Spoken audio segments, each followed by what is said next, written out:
I did want to start with Spurs, to be fair. It's been a little while since we spoke about them.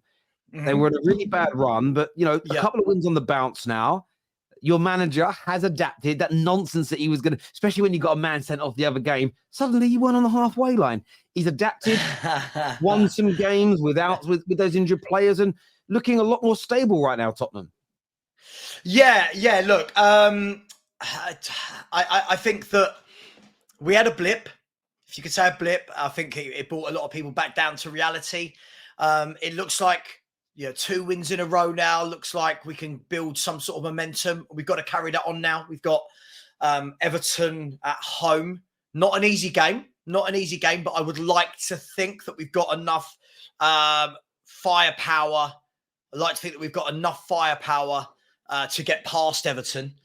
And then we go to Brighton away. So look, it could be 3 or 4 wins again on the spin, or we could be upset by Everton. But look, it was important that we stopped that mini rot, if you know what I mean.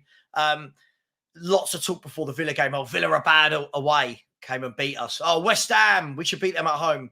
They came and beat us. So it was really important to get that win against Newcastle. And we just go again. We go again, as I said. I'm not putting too much pressure on this season. Let's go again. Let's see if we can get some European football back.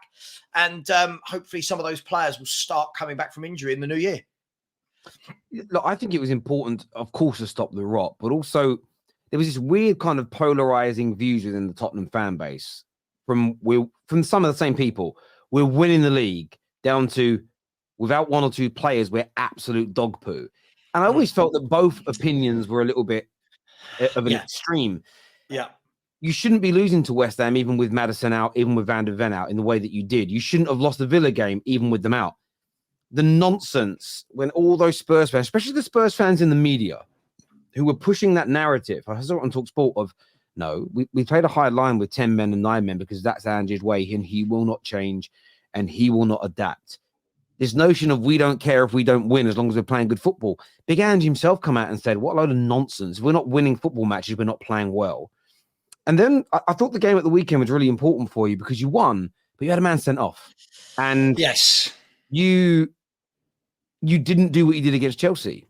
You didn't sit drastically deep, but you weren't on the halfway line when they were on the halfway. When you played Chelsea, they would have the ball near the halfway line and you were stood on the halfway line. Yeah, so you guys didn't do that. And that shows me, one, that nonsense gaslighting that Spurs are going to do something that's so brave and innovative, no one's ever tried it before, was crazy. The manager's come in, he's made some mistakes. He's gone, do you know what? My style overall works, but these were mistakes and I'm changing them. And I think even when you beat Newcastle, what I was so impressed with was how you started well scored. Started the second half, you were compact, hard to break down, you absorbed them, and then you sprung on the counter-attack. Rather than being the aggressors for 50, 60, 70 minutes, maybe still leaving the game open because you didn't take your chances and then falling apart with fatigue. And the most sobering factor of the rival watching Spurs is that Big Ange is learning very quickly what it takes to win in the Premier League. And I think that his ability to adapt and change elements of his football is exceedingly potent for yourselves. Of course, you need to improve the squad. Every Spurs fan worth his salt, every football fan who knows the game understands that you've got to grow that strength in depth in that squad. But Spurs, for me, still, I look at you as a team that has got a massive chance of a top 4 finish. Definitely going to be in the top 6 and back in Europe next year. I can't see you go. I don't think you'll go on another run as well where you sort of don't win in 5 or 6. I just think that was a little bit of an anomaly. The manager made changes. There was injury suspensions all at the same time. But I think it's going to be a nice little turnaround for you, mate. I really do. Yeah, look. I was always of the opinion that Chelsea game with the high line gate, if we call it halfway line gate or whatever we call it. Look, there was loads of different feelings about that within the Spurs fan base. Essentially, is look, he's brave and what he did was great. I was in the other camp of there's a fine line between bravery and stupidity. I didn't think it was good. What we've seen is we haven't seen anything like that since. Look, I think he is learning. I think he is adapting. I think he's a really good manager. I don't think that's ever been in doubt. There's going to be ups and there's going to be downs. And I think for me, especially, I'm the sort of person, I don't get carried away when it's all going really well. I don't get too downbeat when it's not going well. for me, as with anything in life, Terry, I think most things don't sit there or there. It's probably somewhere in here. And I think that's where Spurs are. We've got a long way to go. But what I would say is about Tottenham Hotspur, I think what's different for me right now is normally when you get a new manager, you just get a new manager, right? This summer, and again, I wouldn't expect everybody that's not too deep into following Tottenham, everything changed at Tottenham Hotspur this window. So it was a brand new technical director of football, or director of football, whatever you want to call them these days. Johan Lang came in. He brought in his own scouts. We brought in new academy directors that now play the same football that Ange plays. You brought in the new manager in Ange. We got a new medical team. Like, everything changed, a new philosophy implemented, and those things take time. So I think the first 10 games was a real bonus, right? I think the first 10 games was like, hang on, what's happening here? Are we this good? Are we great? I don't think we were. I think we were a good team. I still think we're a good football team. Yeah. But there's going to be bumps on this road, but I like the road. I like the road we're on. That doesn't mean I think we're going to win every single game between now and the end of the season, but I do think we won't lose.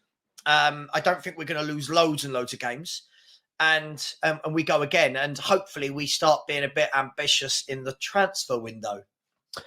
We were linked with a move, according to Fabrizio Romano. He says here that talks are now underway with Nice to sign the centre-back Jean-Claire Tobido, who is also linked to Manchester United. He states that he's high on Tottenham's list. The deal was not easy.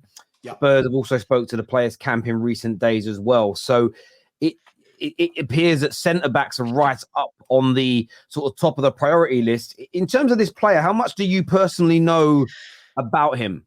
I've actually been watching a lot of him the last couple of weeks. His name's been, you know what it's like before something like this breaks. There's rumours, there's mutterings and murmurings, in the background, and lots of talk has been about the Spurs want Tobido. I've watched him a few times for Nice. I like him. I like him very much. He's now in the French setup as well, and he's learning off a stalwart of the game in terms of he plays centre half with Dante. If you remember Dante, who's now 40. Yes. He's now 40. Bayern Munich Dante. Yes, yeah. Yes. So he's playing centre-back for the last 3 years. He's played centre-back at Nice with Dante.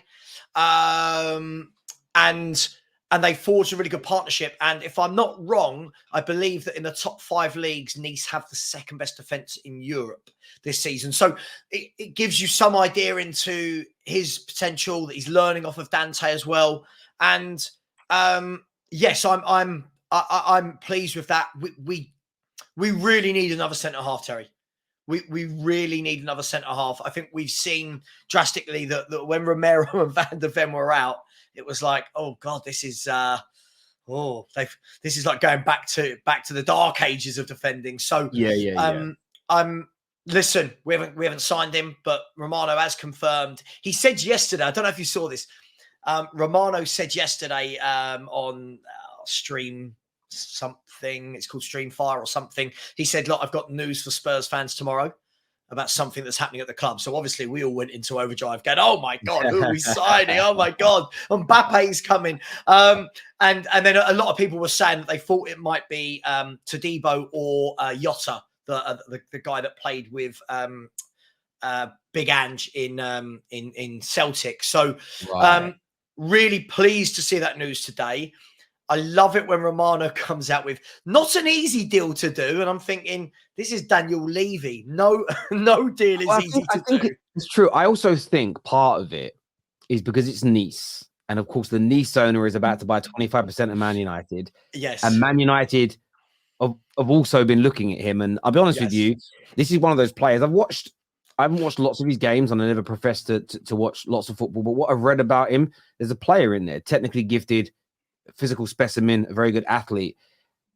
Honestly, if we do bring in Sir Jim, if this deal goes through, which it looks like it will, if he allows a Premier League rival to go and sign one of his players, theoretically, this should be an absolute slam dunk. But in fact, we should get him for nothing. We should be giving him on mates rates, right? It won't happen like that because I know that they're not going to be able to do it. But this should be a slam dunk for Man United. It really should be. To allow this to happen is crazy. Genuinely, if we allow you to get him, I'm going to be a little bit gutted. I think there's a player in him. I'm not going to say he's on the level of a Saliba. I wouldn't say he's of that standard, but there's a very young, talented defender. And I think about him at your club, and I know that it would give you 3. So you've got Mickey van der Ven, Romero, you guys love. I have a little feeling he might be someone that replaces, if he signs for you, I think he might replace Romero in the medium to long term. Romero's brilliant. The problem with Romero is he's not. The problem with Romero is it's still a yellow cards, it's the penalties, it's the reds. And the one thing about Big Ange, I think Big Ange will recognize talent, but Big Ange wants 11 men on the pitch. He wants no stupidness. And I'm not saying it will happen straight away, but you bring a player in with the caliber of whether is it Tobido or Todibo, either way. Jean-Claire is his first name. Whatever happens, if you bring him in, suddenly you've got somebody with the absolute quality. Like, you know what, Romero, you keep letting us down. Too erratic, too aggressive. This guy comes in. At the moment, it doesn't really matter what Romero does. There's nobody else in your squad anywhere near that level to really kind of push him. So people say, no, sorry, Terry. Well, listen, Todibo is someone that wants to play first-team football for a big club.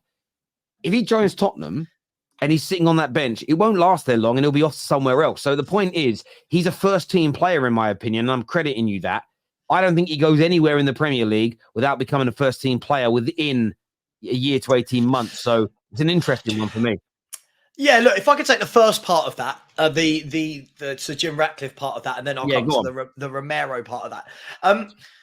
Look, I was on with Sean from Spurs Talk Show the other day, and we were saying, we were talking about centre-back options. And I said to him, like Tobido, and he said, yeah, but he went, can you really see the Man United part owner selling us Tobido? And we were both a bit like, no, he'll end up at Man United, yada, yada, yada. Now, listen, obviously, he still could end up at Man United. This is purely Spurs are in talks, which means, from my point of view, it means that we would have had some sort of contact with his agents and the player, and they've said, yeah, we're interested. Okay, speak to the club, right? That doesn't mean we're going to sign him. So watch this space. Anything could happen there, and it wouldn't surprise me if he did end up at Man United. I'm not saying it wouldn't surprise me if he ended up with us, but it wouldn't equally surprise me if he ended up with you. I think the thing about the situation with Romero and Van der Ven is, listen, they started to strike up a really good partnership. Obviously, it's early days. I think they've only played 10 games together before Van der Ven picked up his injury. I think the key thing is, if you are going to be if Spurs want to be a bigger club, if we want to be a club that grows and builds and starts to compete, then what's important is you need competition for places, right? You're not playing well, right? Come and sit on the bench. Go on, Tobido, you go in today, right? But equally, among that, you've got Van der Ven, who's now picked up a serious injury. We don't know how he'll come back from that. True. That could be recurring. I'm not saying it will. I'm just saying hypotheticals. Yeah. You've then got Romero, who loves a suspension. Like this guy, like you said, I think Christian Romero is, and Spurs fans always get me wrong when I say this, I think Christian Romero is a very, very, very good centre-back. But he does have that part of him which lets him down, which for me is the difference between him being up there and there. I think that little bit of hot-headedness, that little bit of rashness, if he could get rid of that, I'm not saying get rid of the aggression. There's controlled aggression, right? I'm not saying lose the passion or the hunger or the fight, but be a bit more smart about it. Because a lot of these tackles he does where let's be fair, he should have got a red card against Newcastle, right? They're blatant. They're so wild that you think, where did that come from? We're 3-0 up at home to Newcastle, right? We're 3-0 up at home to a poor Newcastle on the day. You think nothing needs to happen here. Just chill. And he goes diving in, cracking at people's ankles. And so for me, I think you need 3. I think you've got to have 3. I don't think it's just about replacing one. But I've always said, Spurs fans will hate me for saying this, I've always said, I think within 2 years, Christian Romero will be at a Madrid or a Barcelona or a Juventus. I think he'll be somewhere like that because the Argentinians, the South Americans, they grow up dreaming of playing for those clubs. And there's not a plethora of world-class centre-backs anymore, Terry.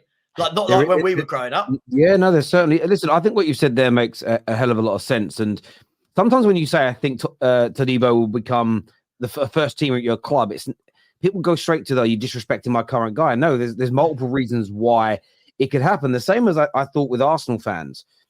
I said, I think within a few months, you're going to realize, one, Declan Rice is better than Partey, and most agree with that now. But more importantly, you're going to want him as your captain. And the amount of streams I do now with Guna say, Rice is our captain, you know.